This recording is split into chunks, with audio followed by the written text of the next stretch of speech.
Good afternoon and welcome everyone to this live session. Hope you guys are doing fine.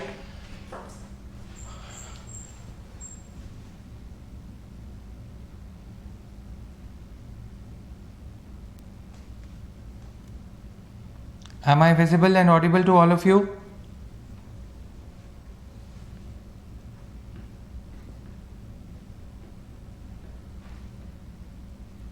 Okay, so let's get started. Good afternoon everyone.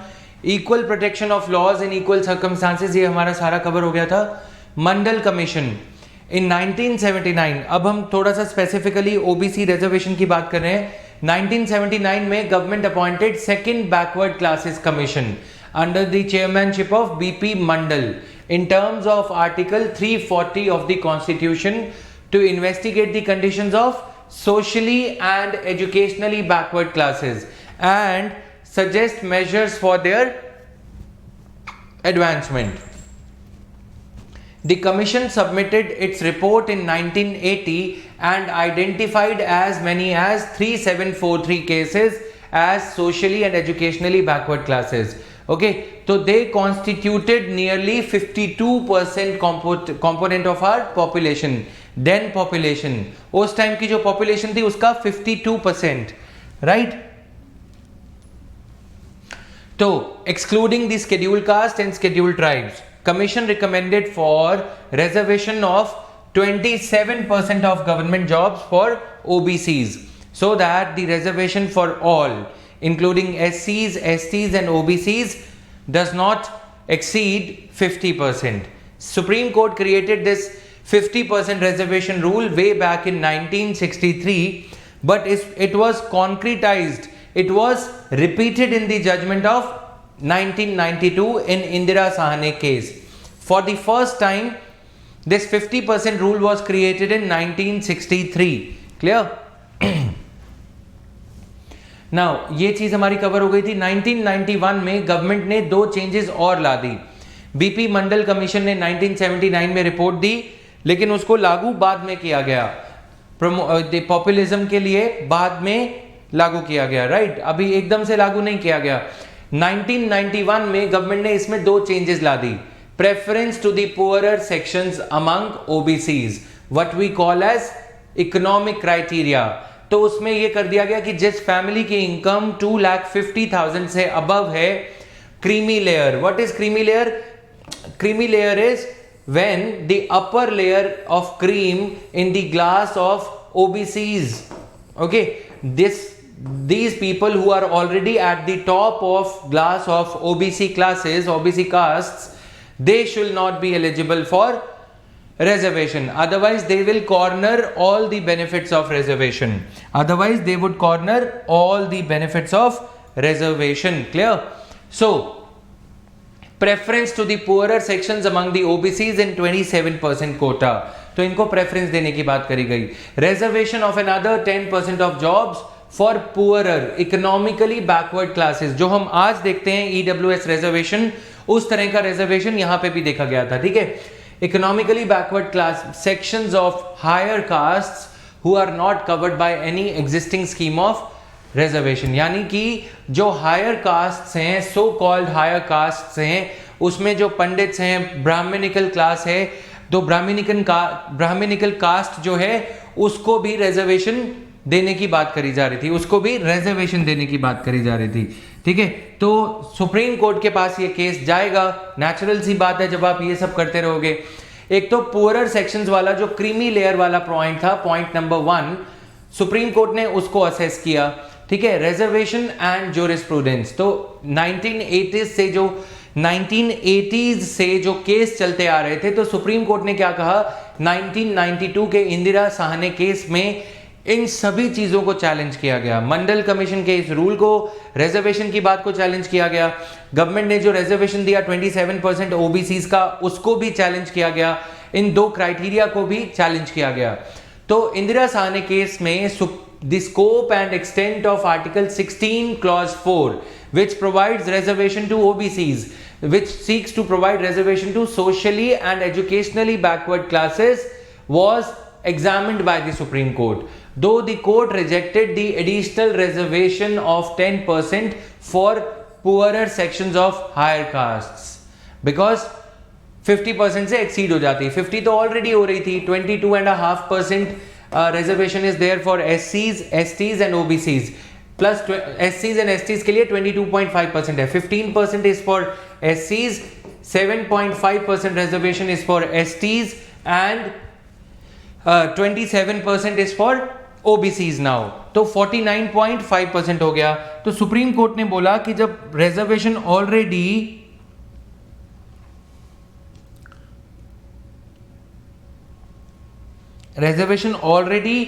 49.5% हो गया है, तो 10% और करेंगे तो problem हो जाएगी. ठीक है, 10% और करेंगे तो ये प्रॉब्लम हो जाएगी. 60% हो जाएगा, 59.5% हो जाएगा. सुप्रीम कोर्ट ने कहा कि ये अलाउड नहीं है. डन. दूसरी जो चीज चेंज करी गई थी, जो प्रॉस्पेरस सेक्शन के लिए क्रीमी लेयर क्राइटेरिया लाया गया था एक्सक्लूजन के लिए, this was for excluding the creamy layer. तो उसको सुप्रीम कोर्ट ने उस पे क्या कहा, prosperous sections among OBCs, the creamy layer should be excluded from the list of beneficiaries of reservation. No reservation in promotions. This was another clause that was brought about by the government in 1992 itself. ठीक है, यहां पे reservation in promotion तीसरा change लिख लेना. Reservation in promotion was brought about by the government. Are you able to listen to me? Please write down the third point.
Clear है सबको? लिख लिया?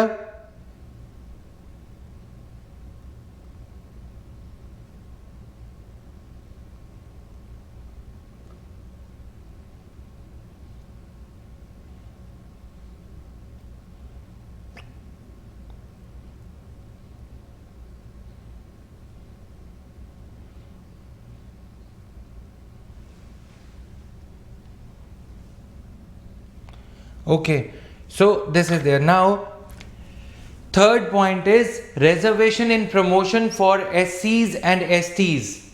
Government sought to introduce reservation in promotion. Government sought to introduce reservation in promotion for SCs and STs. The government sought to introduce reservation in promotions for SCs and STs, scheduled castes and scheduled tribes. Okay. Government ने कोशिश करी कि reservation in promotion लाया जा सके. ये तीन बड़े चेंजेस किए गए इन 1991. These three major reforms in the reservation policy of India were brought about. Number one, this. Number two, this. Number three, the government sought to introduce reservation in promotion. Reservation in promotion for SCs and STs. Clear?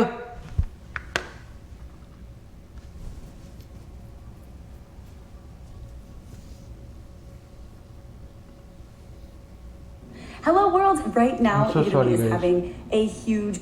इसको बंद करो.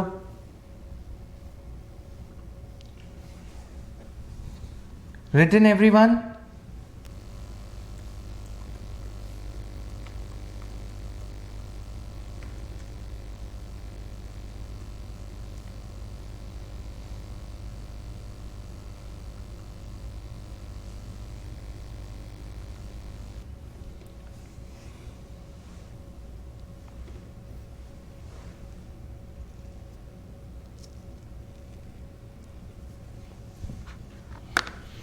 So this was done via 16 clause 4A.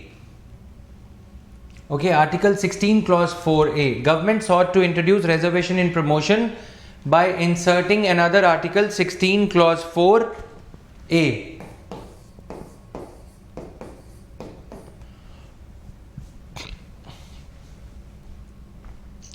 Look here.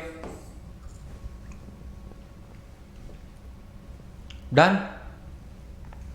तो जब supreme court के सामने ये issue आया, पूरा केस तीनों के तीनों रिफॉर्म्स और OBC reservation was upheld by the Supreme Court. Supreme Court ने बोला ये ठीक है, no reservation in promotion, reservation should be confined to initial appointments only. Any existing reservation in promotion जो दे दी गई है वो 5 साल तक कंटिन्यू हो सकती है. आपने 1991 में दी थी, 1997 तक कंटिन्यू कर सकते हैं उसको, उसके बियॉन्ड नहीं कर सकते. Right? Okay, so this is there. The total reserved quota should not exceed 50% except in some extraordinary circumstances. I told you what are extraordinary circumstances, right? Extraordinary circumstances क्या होंगे ये बता दिया. The carry forward rule in case of unfilled vacancies is valid. Carry forward rule जो है Anfield vacancies के case में वो वैलिड है, but it should not violate 50% rule. 50% rule को वायलेट नहीं करना. कैरी फॉरवर्ड रूल क्या है? अगर किसी ईयर में 2021 में एसटीज की वैकेंसीज क्या होता था गाइज कि 1999 तक 2000 तक 2003 तक एसटीज के लिए जो 7.5% सीट्स रिजर्व करी जाती थी, because of lack of awareness, lack of percolation of information, these STs never used to come forward. Okay, 1994 तक SCs भी अपनी वैकेंसीज नहीं फिल कर पाते थे. 100 वैकेंसीज हैं, 100 में से 8 सीट्स इनके लिए रिजर्व हो गई. ठीक है, 8 और इनके लिए 15. अब ये 15 अगर 2020 की वैकेंसीज हैं उसमें से 12 फिलअप हो रही हैं, तो 3 जो बची वो अगले साल कैरी फॉरवर्ड हो जाएंगी 2021 की वैकेंसीज में. अगर अगले साल 100 वैकेंसीज आएंगी तो 103 हो जाएंगी अगले साल. ये जो 3 हैं एक्सक्लूसिवली ये एससीज के लिए रहेंगी, और 2021 की 100 वैकेंसीज में से एससीज के लिए 15 + 3 हो जाएंगी. 15% रिजर्वेशन जो एससीज को मिलता है. क्लियर? इसको कैरी फॉरवर्ड बोला जाता है. जो पीछे बच गया उसको आगे लाया जा रहा है. जो बैलेंस रह गया, पिछले साल की वैकेंसीज नहीं फिलअप हुई, एससी कम्युनिटी के लोग अगर आगे नहीं आए, एससी तो आगे आ जाते थे, लेकिन शेड्यूल्ड ट्राइब्स कम्युनिटी जो जंगल्स में रहते हैं, जो रिमोट लैंड्स में रहते हैं, उनको उनके तक ये बात पहुंचाना मुश्किल था कि आपके लिए आईएएस में, आईपीएस में, स्टेट पीसीएस में वैकेंसीज अवेलेबल हैं. तो इसीलिए ये बड़ी प्रॉब्लम थी. Right?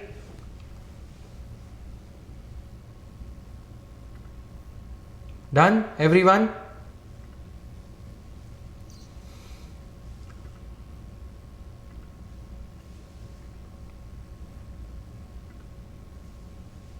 Cool for everyone? Clear?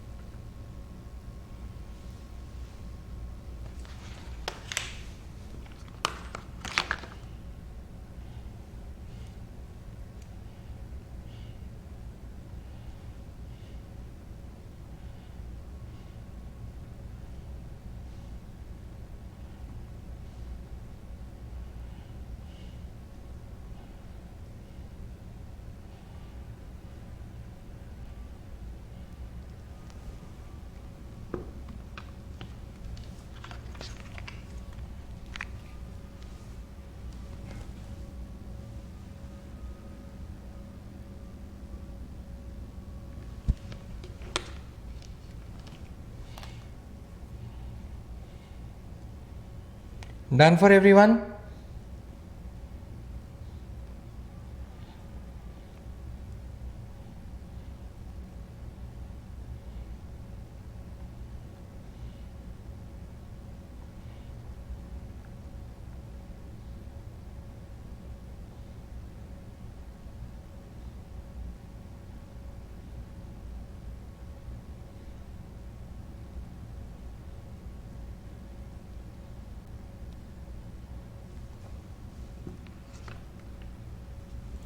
Yes अभी भी ये रूल चलता है और ये चलता रहेगा।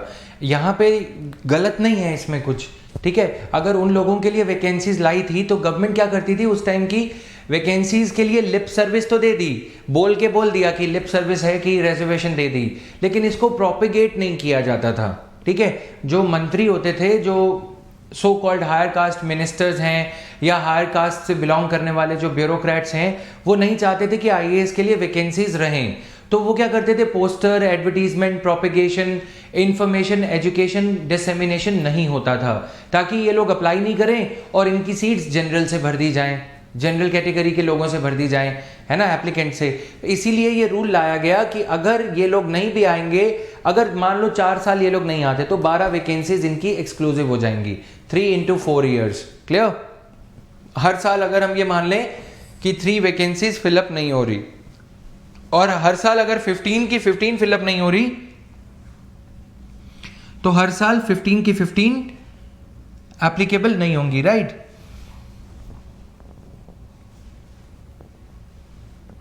क्लियर है सबको? अब is it fine for everyone?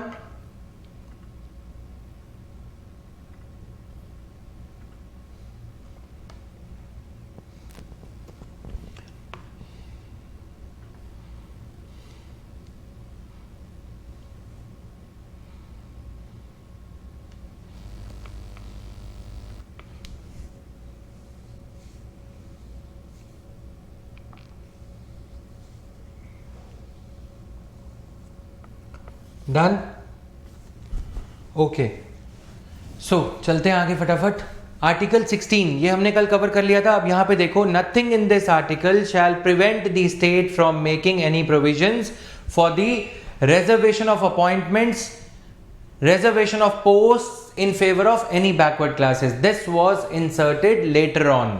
ये पहले नहीं था, ठीक है, यहां तक था पहले, ठीक है। Now adequately represented, if यहां पे लिखा है which any section of community which in the opinion of state is, जो स्टेट की ओपिनियन में, जो सरकार की ओपिनियन में, सरकार के हिसाब से, ना कि लोगों के हिसाब से, पब्लिक एम्प्लॉयमेंट में यदि सरकार को लगता है तो ही, यदि स्टेट को लगता है तो ही, नेशन स्टेट को लगता है, जुडिशरी, एग्जीक्यूटिव या लेजिस्लेचर को लगता है तो ही रिजर्वेशन दी जा सकती है, अदरवाइज नहीं, कोई डिमांड नहीं कर सकते। It is not a matter of right. Clear? Nothing in this article shall affect the operation of any law which provides that the incumbent of an office in connection with the affair of any religious or denominational, ये भी हमने कल cover कर लिया था। तो चलते हैं आगे क्विकली फटाफट से। जनरल अंडरस्टैंडिंग में यहां पे देखोगे, इन दी opinion state can itself provide for reservation but citizens cannot demand reservation as a matter of right। अब यहां पे देखते हैं जो हमने चेंजेस देखी ना, 16 clause 4A empowered the state to make reservations in promotions also, okay, promotions also for SCs, STs and OBCs।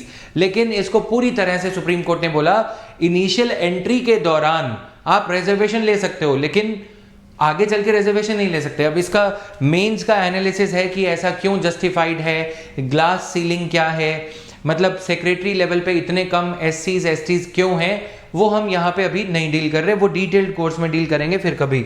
Done? As of now we can not, right?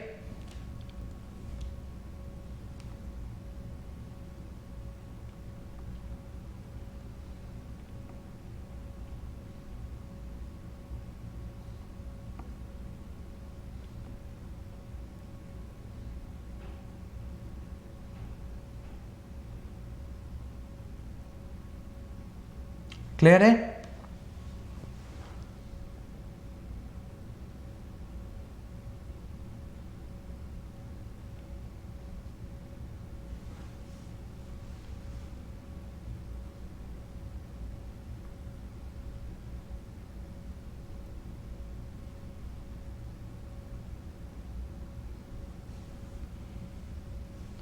Done?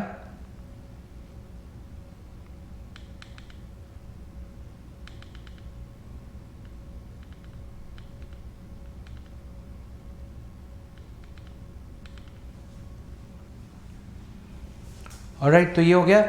अब 16 क्लॉज 4 है, तुम्हें याद रखना है। अब क्या हुआ था 2014 में सुप्रीम कोर्ट ने एक बहुत अच्छी बात कही, जो मैंने तुम्हें कल बताया था, एफर्मेटिव एक्शन के एग्जाम्पल्स दिए थे। सुप्रीम कोर्ट ने Ram Singh versus Union of India, popularly known as Jat reservation case, तो 2014 में चुनाव से ठीक पहले, इलेक्शन से ठीक पहले जैसे रिजर्वेशन दिया जाता है, तो just before the elections of 2014 the Congress government, UPA government gave the reservation to Jats of Haryana and Punjab. There are Jats in Punjab and there are Jats in Haryana. I hail from Jat community of Punjab. तो जाट्स को reservation चाहिए था या नहीं चाहिए था पता नहीं, लेकिन उनको इंस्टिगेट किया गया कि तुम्हें रिजर्वेशन देंगे। हरियाणा वालों ने तो चक्का जाम करना शुरू कर दिया कि रिजर्वेशन दो, ये सब करो, ठीक है। और सरकार ने बिल बना दिया उनको खुश करने के लिए, चक्का जाम हुआ, रेल की पटड़ियाँ उखाड़ी गई, दिल्ली की तरफ जो पानी जाता है, जो डैम्स हैं, उनको तक ब्लॉक किया जाट्स ने। काफ़ी टाइम के लिए ये हाईवे ब्लॉक हो गया। पंजाब वालों ने बोला हमें रिजर्वेशन नहीं चाहिए, we are a progressive community, we don't want, they said, Jats of Punjab said we don't want reservation, हमें वो रिजर्वेशन का जो है स्टैंप नहीं चाहिए कि हम रिजर्व कम्युनिटी में आते हैं। कांग्रेस ने बोला नहीं ले लो, हमें वोट दे देना, उन्होंने बोला नहीं चाहिए, उन्होंने बोला नहीं ले लो। लेकिन ऐसा हुआ कि खालसा पंथ जो अमृतसर में है, उन्होंने एक रेजोल्यूशन पास किया, जिस खालसा पंथ की हमने कल बात करी थी। उन्होंने ये कहा कि हमें रिजर्वेशन नहीं चाहिए, हम इस सिखों के इस प्लेटफॉर्म से, पवित्र प्लेटफॉर्म से डिक्लेयर करते हैं कि अगर कांग्रेस हमें रिजर्वेशन देगी तो हम कांग्रेस को वोट नहीं देंगे। तो तब जाके कांग्रेस ने बोला अच्छा चलो मत लो। लेकिन हरियाणा के जाट्स को रिजर्वेशन दिया गया, जिसपे कि चैलेंज हुआ सुप्रीम कोर्ट में। राम सिंह नाम के एक व्यक्ति ने चैलेंज किया, तो जजमेंट ने, सुप्रीम कोर्ट की इस जजमेंट की वजह से 2015 का यूपीएससी का रिजल्ट लेट हो गया था, राइट। क्योंकि 2015 तक ये केस सुप्रीम कोर्ट में चल रहा था। सुप्रीम कोर्ट ने बोला why are you stuck with caste based reservation alone, you can look towards transgenders, you can look towards disabled people for grant of reservation benefits. Caste के basis पे reservation देना हर बार ये सही नहीं है। जजमेंट वॉज इंपॉर्टेंट, ये मेन्स ओरिएंटेड है, for not only for articulation of the rational for identifying the groups that need to be kept out of reservation. तो इस जजमेंट में सुप्रीम कोर्ट ने बढ़ चढ़ के बोला, सुप्रीम कोर्ट ने बोला inadequate representation in the matters of public employment is one thing, ठीक है। देखो आधार, सुप्रीम कोर्ट ने पूरा आधार ही चेंज कर दिया। अभी तक हम आर्टिकल 16 में क्या पढ़ते थे बच्चे, हम ये पढ़ते थे कि there shall be equality of opportunity for all citizens in the matters relating to employment in public office, any office under the state. अभी तक आधार ये था, कॉन्स्टिट्यूशन हमारी ये कहती है कि आप भले ही जैगुआर वाले हो, आप भले ही जमींदार हो, लेकिन पाटीदार हो, जमींदार हो, जो भी हो, ठीक है, लेकिन अगर आपके पास सरकारी सेवाओं में आपकी कम्युनिटी एडिक्वेटली रिप्रेजेंटेड नहीं है तो आप रिजर्वेशन के लिए रिक्वेस्ट कर सकते हो, डिमांड तो नहीं कर सकते, because reservation is not a matter of right, है ना। अब सिचुएशन ऐसी हुई कि जाट्स, पाटीदार्स, गुजरात के, है ना, पाटिल्स, वो लोग वैसे तो प्रोग्रेसिव हैं लेकिन वो पब्लिक एम्प्लॉयमेंट में एडिक्वेटली रिप्रेजेंटेड नहीं है। तो वो लोग जब रिजर्वेशन मांगे तो डेटा भी है इस बात को प्रूव करने का कि वो लोग एडिक्वेटली रिप्रेजेंटेड नहीं है पब्लिक एम्प्लॉयमेंट में, क्योंकि हमारा कॉन्स्टिट्यूशन तो यही कहता है ना कि पब्लिक एम्प्लॉयमेंट में आपकी एडिक्वेट रिप्रेजेंटेशन होनी चाहिए, रिप्रेजेंटेटिव ब्यूरोक्रेसी, जो मैंने कल समझाया था, ठीक है। ये सारी चीजें डिस्कस हुई। तो सुप्रीम कोर्ट ने बोला कि अगर कोई कम्युनिटी रिलेटिवली बैकवर्ड है, रिलेटिवली फॉरवर्ड है औरों से, ओवरऑल देखा जाए, उनके पास जमीन है, घर है, बंगला है, गाड़ी है, सब है ना, जो नाना पाटेकर का डायलॉग है उसमें, तो सब कुछ है, फिर ये क्राइटेरिया गलत है। तो सुप्रीम कोर्ट ने इसको इवॉल्व किया। That is why we say that our constitution is ever evolving, it is an organic document. Supreme Court ने इस डॉक्यूमेंट, इस आर्टिकल में अमेंडमेंट कर दिया। सुप्रीम कोर्ट ने ये कहा the judgement was not only important for its articulation of rational of the system for identifying the groups that need to be kept out of reservation, politically dominant or economically prosperous caste groups भले ही even if they are not adequately represented in the public service, still they are politically dominant. Jats को तुम देख लो, इनके नाम पे INLD, Indian national Lokdal नाम की पार्टी बनी हुई है ना, चौटालाज एंड अदर्स।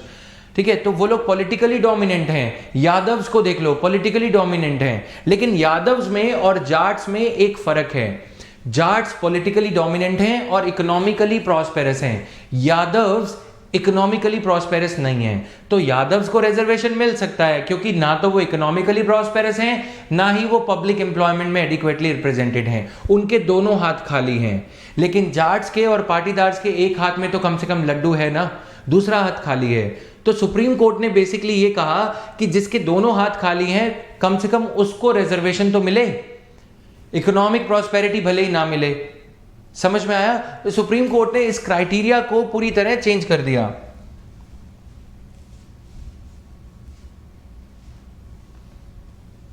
समझ में आ रहा है ना? ये इतनी सारी चीजें हिडन होती हैं सुप्रीम कोर्ट की इन जजमेंट्स में। अब मैं थोड़ा फास्ट होऊंगा आज की क्लास से, तो तुम लोगों को थोड़ा मेरे को सपोर्ट करना पड़ेगा। PPTs will be shared in advance, probably in the night, later in the night, so you can read them before coming up for the class in the morning, right? तो सुप्रीम कोर्ट ने ये criteria कर दिया कि माना कि ये दे रखा है कि पब्लिक एम्प्लॉयमेंट में एडिक्वेटली रिप्रेजेंटेड होना चाहिए, लेकिन अगर कोई इकोनॉमिकली प्रॉस्पेरस है या कोई पॉलिटिकली डोमिनेंट है तो उसको पब्लिक एम्प्लॉयमेंट की ज़रूरत नहीं है ना।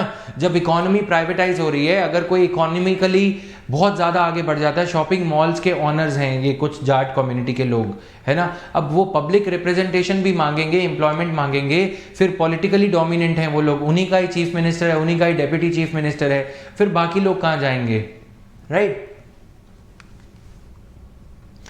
So the court downplayed the importance of caste in deciding reservation benefits. While caste was indeed a prominent reason for historical injustice, it could not be the sole decider of backwardness. We need to have other deciding factors. Economic prosperity है या नहीं, political dominance है या नहीं। अगर तीनों ही नहीं है, ना इकोनॉमिक प्रॉस्पेरिटी, ना पॉलिटिकल डोमिनेंस और ना ही पब्लिक एम्प्लॉयमेंट में रिप्रेजेंटेशन, तो आप रिजर्वेशन दे सकते हो।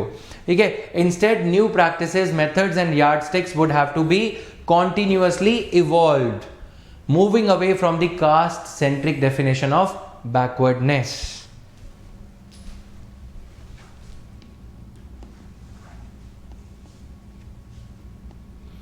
You need to summarize the essence of this case.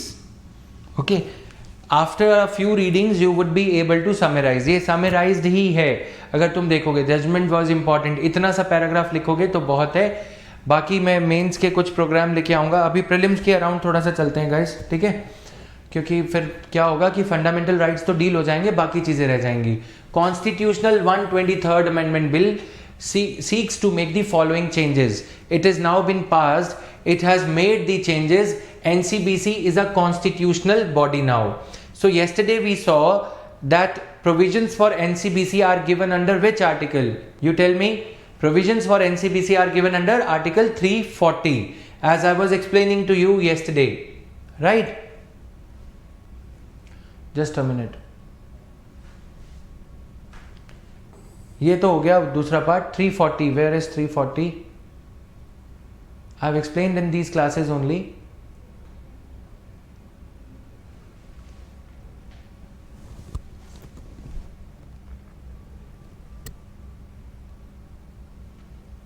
ये रहा, ठीक है, अपॉइंटमेंट ऑफ अ कमीशन।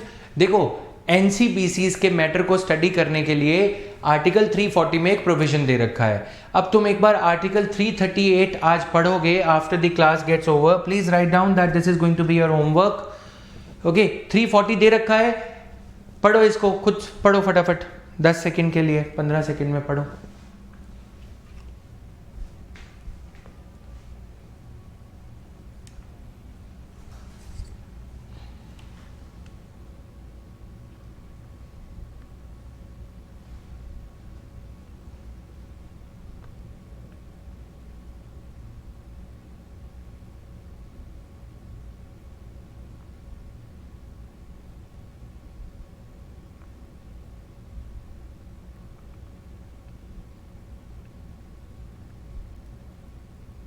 पढ़ लिया?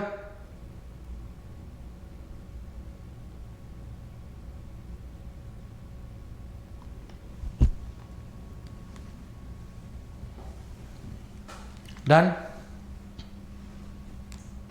सरकार ने पता है क्या गेम खेली है? सरकार ने गलती तो नहीं हुई, किसी ब्यूरोक्रेट ने ये करवाया है कि आने वाले टाइम में SC ST वाला कार्ड तो देखो यूज़ हो चुका है, ठीक है। SC ST को रिजर्वेशन का लालच दे दे के मायावती बन गई, बहुत सारे नेता आगे बढ़ गए। अब जो आने वाले 10-15 साल 20 साल जो कार्ड यूज़ होना है ना, वो कार्ड है OBC रिजर्वेशन कार्ड। किस चीज़ का कार्ड है ये वो इक्का है जो बड़े बड़े छोटे छोटे नेताओं को बड़ा बड़ा बना सकता है इंडिया के पॉलिटिक्स में। मैं समझाने जा रहा हूँ कैसे, फटाफट से। इन्होंने क्या किया है कि ब्रांच ट्री मेथड समझते हो? ब्रांच ट्री मेथड क्या होता है कि एक ट्री आम का है तो उस पे आम की ही ब्रांच निकलेगी। Mango tree will have an extension in the form of a branch which will be related to mango only, ठीक है। अब आर्टिकल 338 जो कंबाइंड आर्टिकल था, उसने क्या किया, उस आर्टिकल में ये दे रखा है, यहां पे मैंने कवर किया है पूरा। उस आर्टिकल में ना 338 में special officer for scheduled caste, scheduled tribes etcetera. अब now you all should know for the purpose of your social issues segment of paper, section of paper, कि जो शेड्यूल्ड कास्ट और शेड्यूल्ड ट्राइब्स के जो issues हैं वो अलग अलग हैं। शेड्यूल्ड ट्राइब्स जंगलों में रहते हैं, शेड्यूल्ड कास्ट हरिजन जिन्हें कहते हैं हम, वो अर्बनाइट्स हैं, अर्बन एरियाज में वो थोड़ा बहुत मिस इंटीग्रेटेड हैं, लेकिन फिर भी वो साथ में कहीं रहते हैं, है ना, अर्बन एरियाज में ही। जनरल कैटेगरी के साथ मिंगल अप नहीं हो पाते, लेकिन फिर भी पड़ोसी हैं, है ना। अब इनके लिए तो हमारे कॉन्स्टिट्यूशन मेकर्स ने एक ही आर्टिकल में डाल दिया काम कि 338 में, लेकिन जब ये समझ में आया थोड़े टाइम के बाद कि the persecution faced by SCs scheduled caste is different from the persecution faced by scheduled tribes, जंगल में रहने वाले लोग, पर्टिकुलरली वल्नरेबल ट्राइबल ग्रुप्स, उनके इश्यूज एक ही कोई ऑफिसर या एक ही किसी डिपार्टमेंट में एड्रेस नहीं हो सकते, इसलिए इसको अलग अलग कर दिया गया, आर्टिकल 338 बना दिया गया।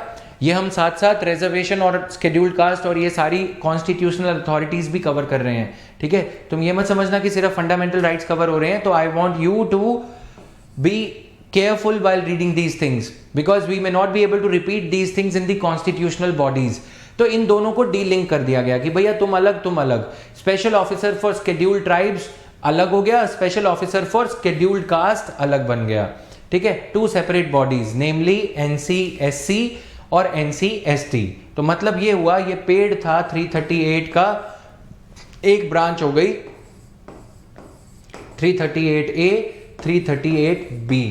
ये मैं क्या समझाना चाह रहा हूं, जब कभी भारत के फ्यूचर में, इंडिया के फ्यूचर में 89th कॉन्स्टिट्यूशनल अमेंडमेंट एक्ट के बाद ये बात उठेगी ना कि SCs को प्रीमेसी मिलनी चाहिए या STs को प्रीमेसी मिलनी चाहिए या दोनों को बराबर माना जाए, तो इस आर्टिकल का रेट्रोस्पेक्ट सुप्रीम कोर्ट के सामने होगा। रेट्रोस्पेक्ट मतलब बैकग्राउंड, कि हां किसी जमाने में 2003 से पहले इन दोनों को एक ही बॉडी को, इन दोनों को एक ही आर्टिकल में हमारे कॉन्स्टिट्यूशन मेकर्स ने क्लब किया था। तो तुम देखते हो ना, कभी कभी जजमेंट्स में ये लिखा रहता है द कॉन्टेंशन ऑफ और the intention of the constitution makers seemed to be that these bodies deserve equal treatment और SCs and STs deserve equal treatment.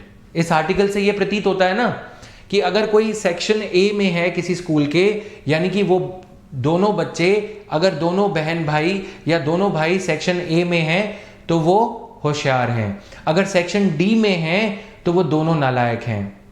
यही मतलब निकलता है ना, यही निकलता है ना। तो कभी अगर मान लो फ्यूचर में 30 साल 40 साल के बाद SCs को बढ़िया ट्रीटमेंट दिया जाएगा, STs को नीचा ट्रीटमेंट दिया जाएगा, कम बढ़िया ट्रीटमेंट दिया जाएगा, तो STs पिटीशन फाइल करेंगे अगर, तो केस में ये निकल के आएगा कि हाँ स्पेशल ऑफिसर कभी एक जमाने में एक हुआ करता था और ये आर्टिकल में दोनों का नाम एक साथ लिखा गया था। Got it? मतलब कि आम के पेड़ से आम की ही ब्रांच निकलेगी। तो इस हिसाब से ओबीसीज का जो पेड़ था, कलर गलत ले लिया मैंने, ओबीसीज का पेड़ था उसको भी प्रोटेक्शन के लिए रखा गया, लेकिन वो छोटा रखा गया, 340 साइज में छोटा था। ये कौन सा पेड़ है? मान लो ये कोकोनट का पेड़ है। अब इससे जो ब्रांच निकलेगी इसको अलग क्यों रखा गया? अलग इसलिए रखा गया क्योंकि ये जो ट्रीटमेंट डिजर्व करते हैं एससीज एंड एसटीज, वो ट्रीटमेंट इनके लिए नहीं सोचा गया था। अगर तीनों के मुद्दे एक होते, तीनों की परसिक्यूशंस, प्रताड़ना, जो भी विक्टिमाइजेशन है एक जैसी होती, तो हमारे कॉन्स्टिट्यूशन ये आर्टिकल क्यों बनाते? ये क्यों लिखते लंबी चौड़ी भाषा में आर्टिकल 340 के बारे में?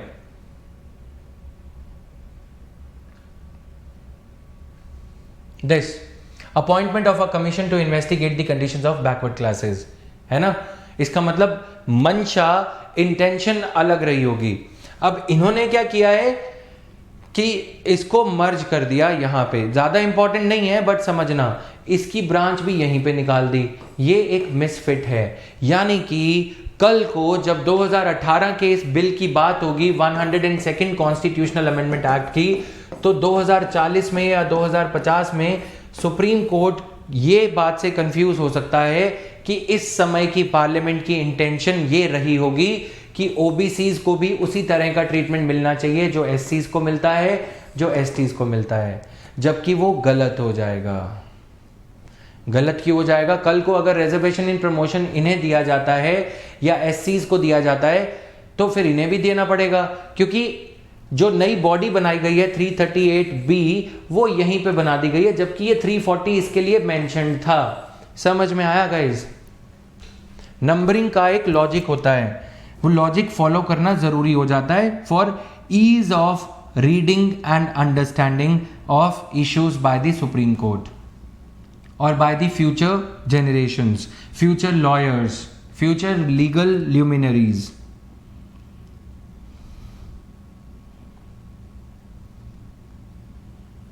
Is this issue understood by everyone? अगर तुम ये अप्रिशिएट कर रहे हो, समझ पा रहे हो, इसको कॉम्प्रिहेंड कर पा रहे हो, तो मतलब तुम्हारा लेवल सही है समझने का।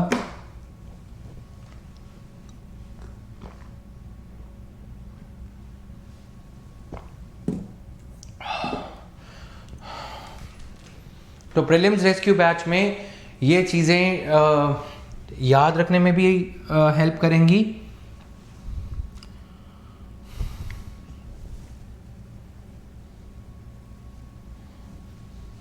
Clear everyone? I can vouch for this fact that no one can explain these things with this much clarity. This needs a lot of reading. I have been following this issue since 2017. You can see this. This was first inserted in 2017 and then everyday reading of newspaper brings you to this point. This thing, okay? Lok Sabha ने इसको पास कर दिया, लेकिन 2018 में जाके 102nd constitutional amendment bill के वे में ये पास हुआ। तो NCPC was created under the act of parliament. अब ये खत्म हो गया और नया इशू आ गया। अब थोड़ा सा न्यूज़पेपर क्लिपिंग्स का भी सहारा ले लेते हैं। अभी पिछले मार्च में, अप्रैल में, सॉरी मई में ही ये इशू हो रहा था। क्या इशू हो रहा था मई में? कि सुप्रीम कोर्ट की एक जजमेंट आई मराठा रिजर्वेशन केस में। सुप्रीम कोर्ट ने ये कहा कि द पावर टू डिसाइड, अब इस एक्ट से जो दूसरा आघात किया गया है, दूसरा फेडरलिज्म के प्रिंसिपल्स का जो मर्डर किया गया है, वो ये है कि एक तो D linking backward classes commission from article 340, ये तो वन है जो हमने अभी समझ लिया। दूसरा क्या है? दूसरा क्या है गाइस कि इसमें ही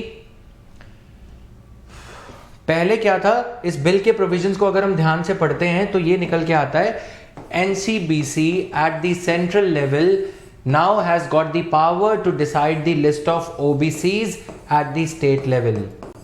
जैसे मराठा रिजर्वेशन के लिए महाराष्ट्र की सरकार ने बिल पास किया तो सुप्रीम कोर्ट ने उस पर क्लैरिफाई किया कि ये जो बिल है, काफी ज्यादा ये मैटर जो है उसमें चल रहा था लाइमलाइट में अभी थोड़े दिन पहले, तो सुप्रीम कोर्ट ने ये कहा president alone has the power to decide even the OBCs for the state list. State अपनी अलग लिस्ट बनाती थी पहले, ठीक है. काउंसिल ऑफ मिनिस्टर्स गवर्नर को रिकमेंड करते थे और गवर्नर किसी भी कम्युनिटी को ओबीसीज लिस्ट में ऐड कर सकते थे, चाहे वो मराठाज हो. महाराष्ट्र की अपनी लिस्ट थी. Union list of reservation, union list of OBC castes अलग होती थी.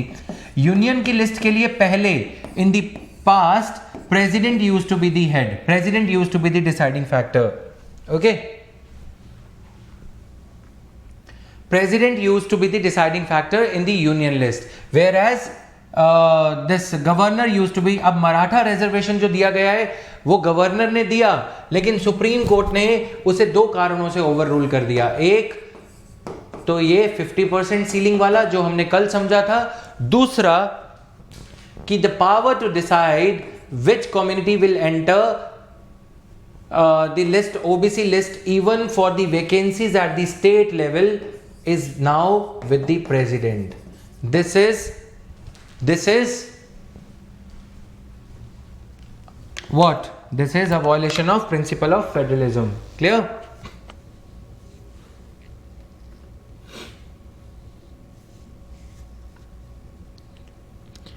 Done for everyone?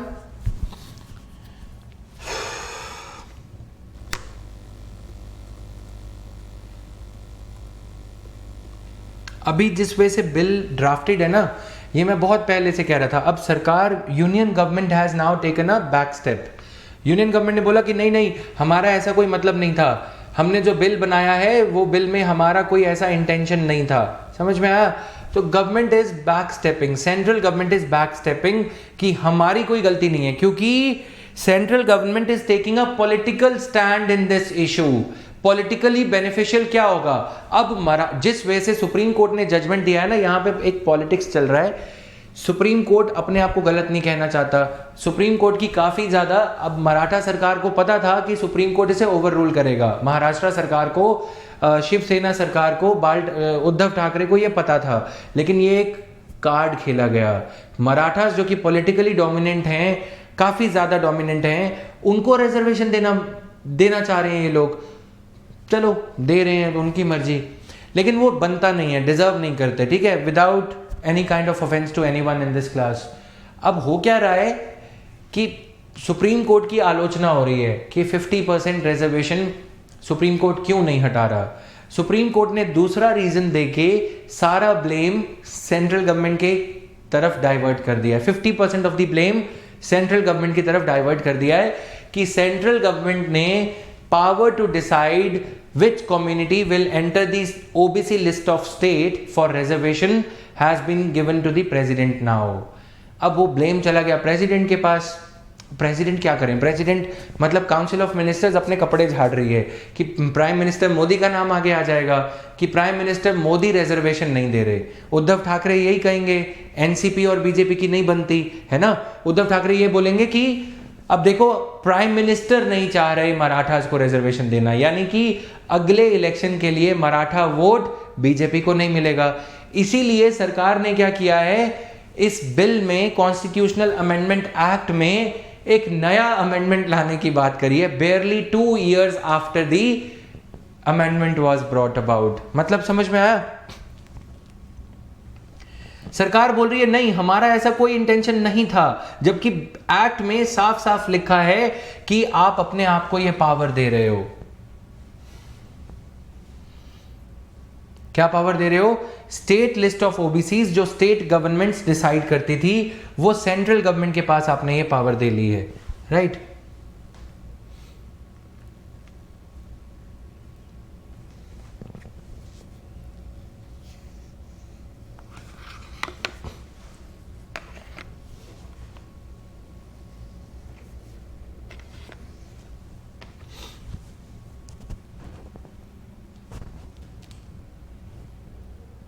Is this point also clear to everyone?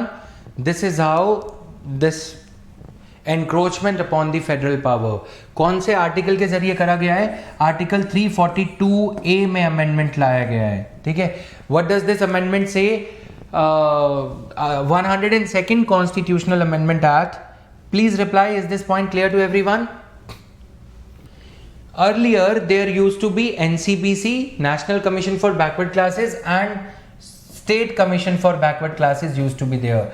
Now, State Commission for Backward Classes can recommend the Council of Ministers. Council of Ministers can ask State Commission for Backward Classes to compile data, or State Commission for Backward Classes can conduct a study on its own and say that this particular caste needs to be given reservation. Council of Ministers will then go to Governor. Governor will then go to President now.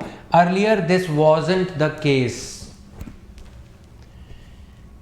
Vineet, is it clear? Dipti, Nikita, is it clear? Iram, Ayush.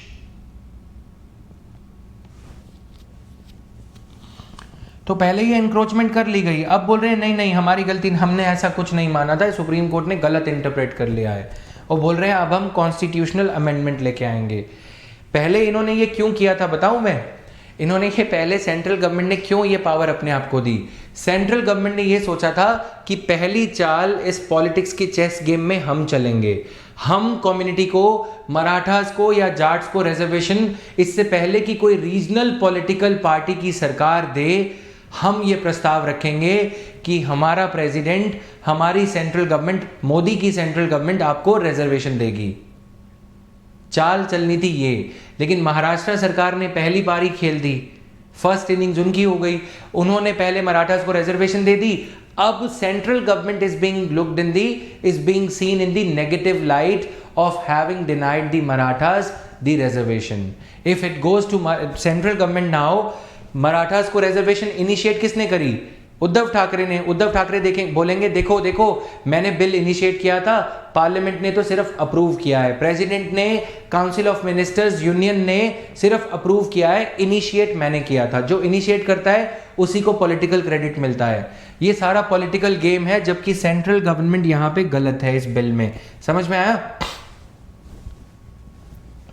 Please write down article 342A was amended by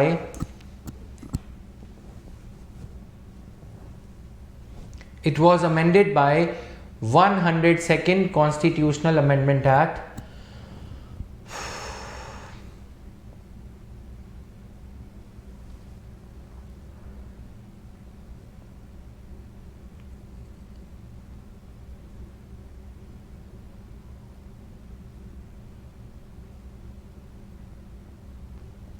It was amended by 102nd Constitutional Amendment Act.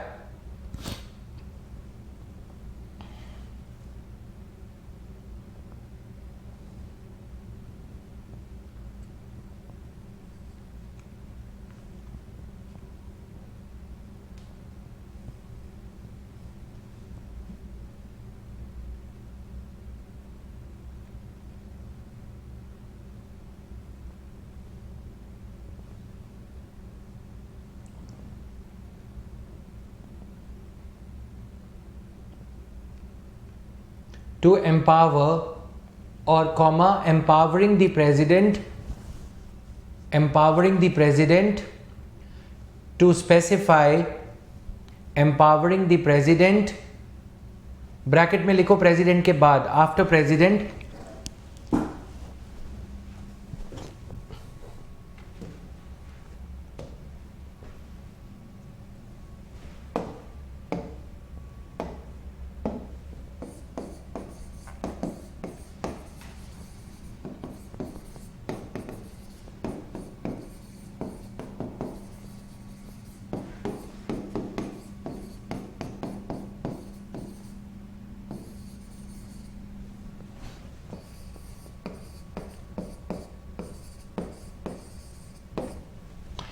Bracket में instead of governor,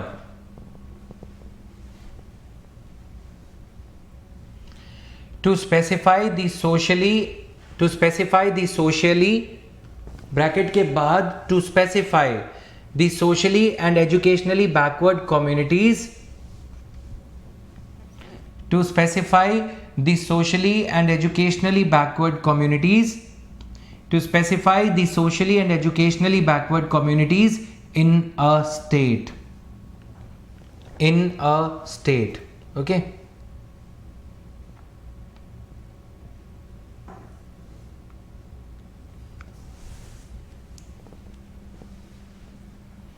even in a state. अब state को ना यहाँ पे जब पूरा लिख लोगे, to specify the community in a state, state को अंडरलाइन कर लेना, ठीक है.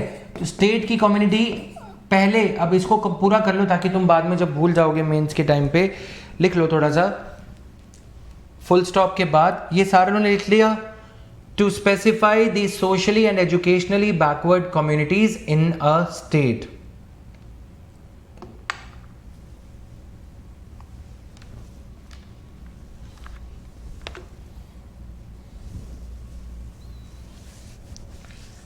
To specify the socially and educationally backward communities in a state. Okay. Earlier, full stop के बाद लिखो earlier, मैं ऊपर लिख रहा हूं यहां पे, earlier this power used to be with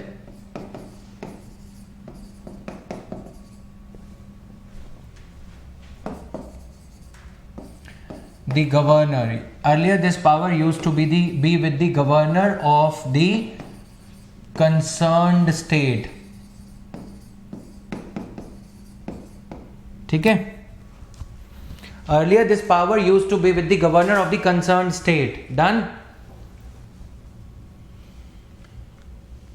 So this is an encroachment upon the power of the state. Full stop के बाद लिखोगे this is an encroachment.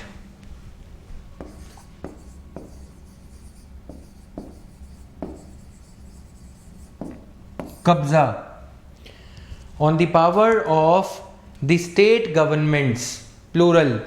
This is an encroachment upon the power of the state governments to determine the state list of backward classes. This is an encroachment upon the power of the state government to determine the state list of backward classes.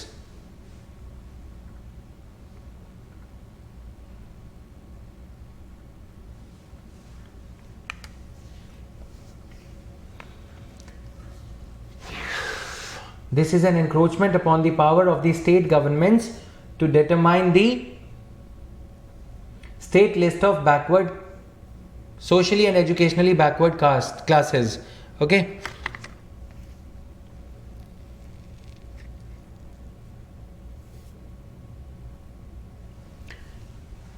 States can, full stop के बाद, states can only make recommendations.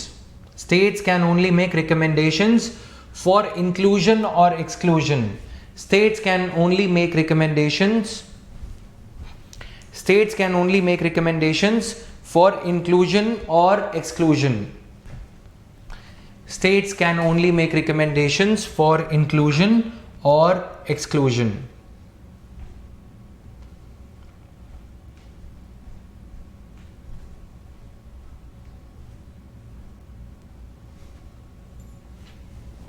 Okay.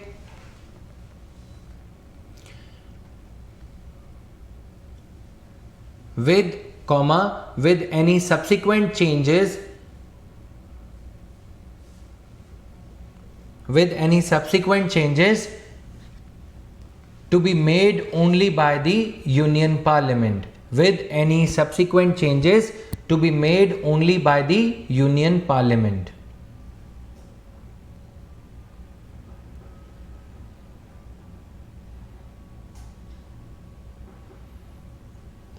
The states can only make recommendations for inclusion or exclusion.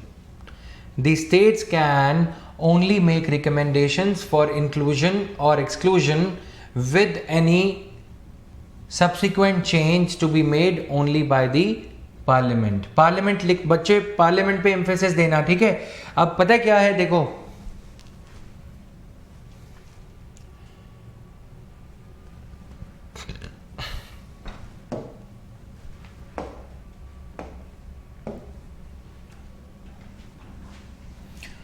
State commission for backward classes अगर कोई है, या तो वो suo motu, लिखते जाना साथ साथ, सुओ मोटो मतलब on its own, suo motu, और suo motu council of ministers को ये कहेगा, या फिर on the advice by council of ministers data gather करेगा, स्टडी करेगा, ठीक है, कि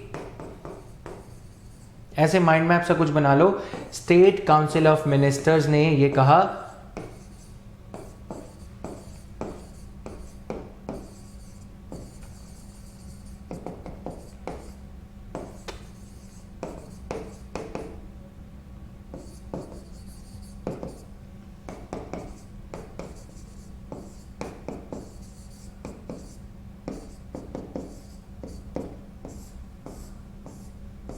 जानबूझ के मैं यहां पे अंडरलाइन कर रहा हूं ताकि तुम्हें ध्यान रहे। State council of ministers governor के पास जाती थी, ठीक है। ये रेड वाला जो है वो प्रीवियस केस है, ठीक है। अब मैं पेन का कलर जहां से चेंज कर रहा हूं वैसे ही तुम भी कर लेना, जैसे भी करोगे इसको। अब क्या हो गया, ग्रीन से governor will now recommend this to president,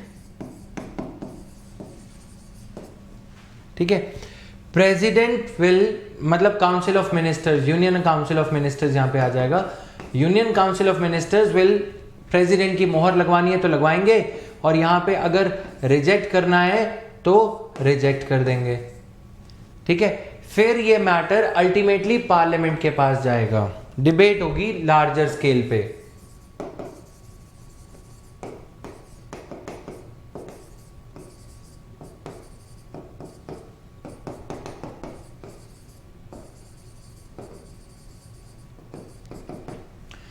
ये ना इलॉजिकल है, पता है क्यों? क्योंकि जो बैकवर्ड कास्ट हैं वो स्टेट के रिलेटिविटी में देखे जाते हैं कि कौन सी कास्ट बैकवर्ड है, कौन सी कास्ट नहीं है। लॉजिक ये है। अब तुम किसी यूनियन लेवल पे किसी स्टेट में कैसे चेक करोगे कि ये कास्ट बैकवर्ड है उस स्टेट में? वो तो स्टेट लेजिस्लेचर का दायित्व बनता है ना। ये पावर सेंट्रल गवर्नमेंट को देना अपने आप में एक फुलिशनेस है, क्योंकि सेंट्रल गवर्नमेंट का काम क्या होता है, यूनियन पार्लियामेंट का काम क्या होता है, जो नेशन वाइड इश्यूज हैं उनको रिजॉल्व करना। जैसे अभी कोविड-19 हो रहा है तो ये देखना कि कौन से डिस्ट्रिक्ट में लोकल बेस्ड लॉकडाउन लगना चाहिए या नहीं, लोकलाइज लॉकडाउन होना चाहिए या नहीं। अब ये पावर तुम सेंट्रल गवर्नमेंट को दे दो तो क्या होगा, हेलीकॉप्टर सर्वे होगा, उसके बाद राहत मिलेगी। President, prime minister will do an aerial survey and then the relief will be given, right? Clear, समझ में आया? This will be like hamstringing the government, state governments. Clear? 342A has been amended in the process. Clear? And 102nd Amendment Act has brought about 2 articles.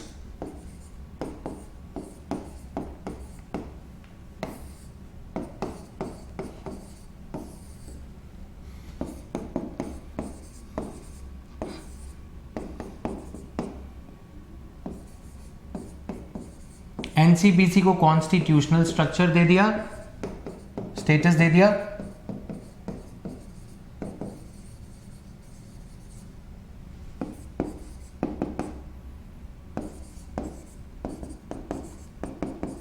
जो मैंने आपको dictate कराया, power to decide this thing. Clear? ये 2 major changes लाए गए हैं। This was in news as late as 5 May 2021। ठीक है, आज की क्लास को थोड़ा जल्दी यहीं पे कंक्लूड करेंगे बिकॉज आज 6 to 7 क्लासेस है मेरी। Tomorrow I probably will be taking this class at 12 noon। Okay, 12 बजे के अराउंड कल क्लास हो सकती है। तो you will get the notification on JV's application. Okay, you can use this your laptop or computer device for watching these classes because there are some teething problems being observed in the new version of the application. We are upgrading it. The new version of the application will be available soon, but for notifications until the SMS thing is done, it is resolved, you start getting the SMS based alerts for your classes.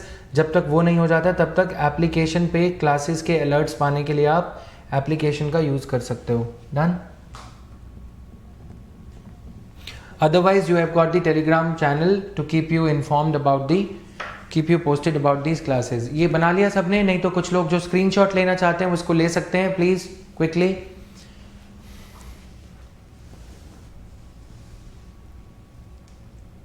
Done for everyone?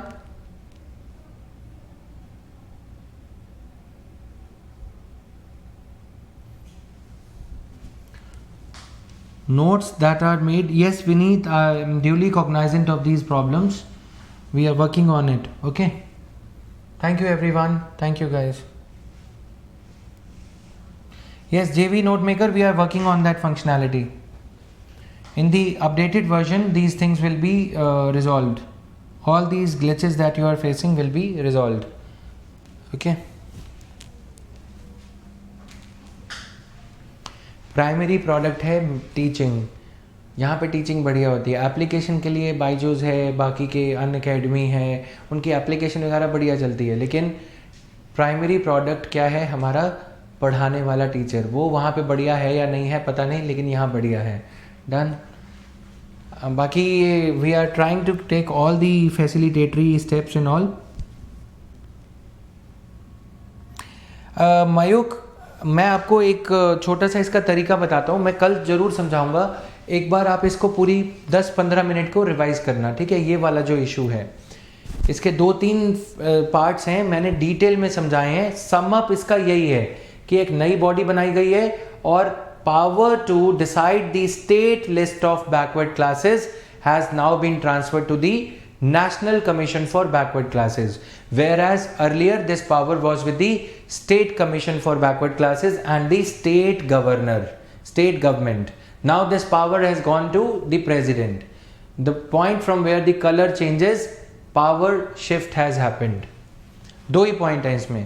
Okay, 15 minute की class को एक बार फिर से देखना. Richa, prelims rescue batch वाले बच्चों को नहीं एनरोल करना, ठीक है? यू वर कुछ उसके 118 रुपीज़ टेक्निकली कुछ चार्जेस रखे हैं. Only that you will have to pay. Okay, you have to use this code JV Final Lab. Okay, this is just for technicality कि टैक्स का कुछ इशू है गवर्नमेंट की तरफ से कि तुम एक कोर्स में कोर्सेज ऐड करते जा रहे हो, वो इशू है, ठीक है? FINALLAP. Okay, 118 rupees is the GST here. JV Final Lab. क्या हो रहा है कि मैं बता देता हूँ. When we charge 1 rupee for any course or when we add so many courses to a particular course, we get a question from our chartered accountant कि GST डिपार्टमेंट या इनकम टैक्स डिपार्टमेंट ये समझेगा कि आप courses बाद में add कर रहे हो और बच्चों से ऑफलाइन पेमेंट ले रहे हो, जो कि हम ले नहीं रहे. इसीलिए हम ये दिखाना चाहते हैं कि वहाँ पे वो पे कर रहे हैं और 1 रुपी कोर्स करते हैं तो भी ये इशू अराइज होता है. इसीलिए we are keeping this nominal amount here. Done.